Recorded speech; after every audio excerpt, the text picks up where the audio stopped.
पहला कुरिन्थियों 15 अध्याय उसका 33 वचन में लिखा है, धोखा ना खाओ, बुरी संगति अच्छे चरित्र को बिगाड़ देती है। पिता अपने जो है 12 वर्ष के जो बेटे की बुरी संगति से जो है बड़ा ही परेशान था। वो अपने जो है बेटे से तो बहुत प्यार करता था, परंतु उसकी बदलती जो गंदी आदतों से जो है, जो उससे उसके जो मित्रों के द्वारा उस पर पड़ रही थी, उससे जो है बहुत दुखी हो चुका था।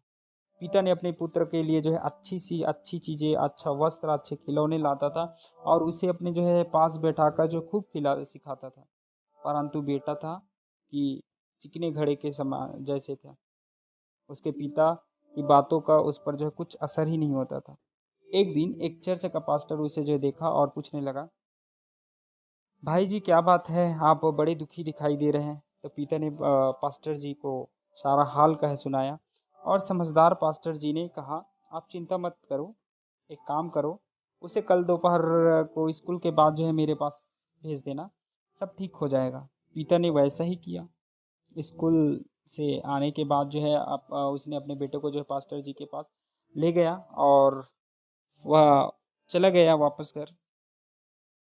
पास्टर जी ने उस बेटे को लेकर जो है उससे बातें करते हुए जो है अपने घर के बाग में ले गया और एक लंबी कुर्सी में दोनों बैठ गए। तब पास्टर जी ने उस बालक से कहा, बेटे मेरे लिए कुछ काम कर सकते हो? तो बेटा बोला, हाँ पास्टर जी बोलिए, मैं आपके लिए क्या कर सकता हूँ।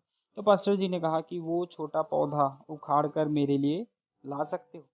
तो लड़के ने कहा, ये तो मेरे लिए जो है बाएं हाथ का काम है। और वह इतना कहकर जो है दौड़कर जो है उस पौधे को उखाड़ कर ले आया। पास्टर जी ने कहा, शाबाश, क्या एक काम और कर सकते हो? तो उसने कहा, हाँ पास्टर जी आप बोलिए।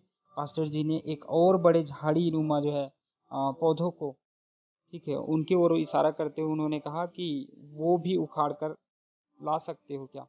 तो लड़के ने कहा, बिल्कुल अभी। और उस झाड़ी को जो उखाड़ने में जो है उसे बहुत समय लग गया, परंतु पसीने पसीने होकर वह थोड़ी देर में उस झाड़ी को उखाड़ने में सफल हो गया। लड़के को जो है अब इस काम में जैसे अच्छा लगने लगा। अब वह फिर पास्टर जी के पास आया और कहने लगा, बोलिए पास्टर जी अब क्या करना है? तो पास्टर जी ने अब की बार एक बड़े पेड़ की ओर और इशारा करते करके जो है कहने लगा कि बेटा बस एक और काम कर, इस पेड़ को उखाड़ कर मेरे लिए ले आ, और यही आखिरी काम है, इसके बाद मैं आपको कुछ नहीं बोलूँगा। तो लड़का उस पेड़ को ऊपर से नीचे की ओर देखा और फिर उसने उसे उखाड़ने के लिए बल लगाना शुरू किया, परंतु जो है ये पेड़ तो हिलने का भी नाम नहीं ले रहे थे। थोड़ी देर में ही बालक ने हिम्मत हार ली और वापस आकर पास्टर जी से कहने लगा, इसे उखाड़ना असंभव है पास्टर जी। तो पास्टर जी ने कहा, देखो बिल्कुल इसी तरह से आदतें होती हैं। जब वो छोटी छोटी जो है जब वो छोटी होती है तो उन्हें जो है हम उखाड़ कर जो है आसानी से फेंक सकते हैं, लेकिन यदि वे थोड़े समय तक अगर जीवन में रहे तो वो जड़ पकड़ने लगती है और उन्हें जो है निकालना मुश्किल हो जाता है। लेकिन यदि वही आदतें अधिक समय तक जीवन में रहे तो उन्हें निकालना कठिन ही नहीं बल्कि असंभव हो जाता है। लड़का अब सारी बातें समझ चुका था, तो उसने कहा, सॉरी पास्टर जी, और अब मैं अपने पापा और मम्मी को बिल्कुल परेशान नहीं करूंगा और अपनी बुरी संगति को भी छोड़ दूंगा। बुरी संगति या बुरी आदतें केवल बच्चों में ही नहीं होती है, वे किसी भी उम्र में हो सकती है।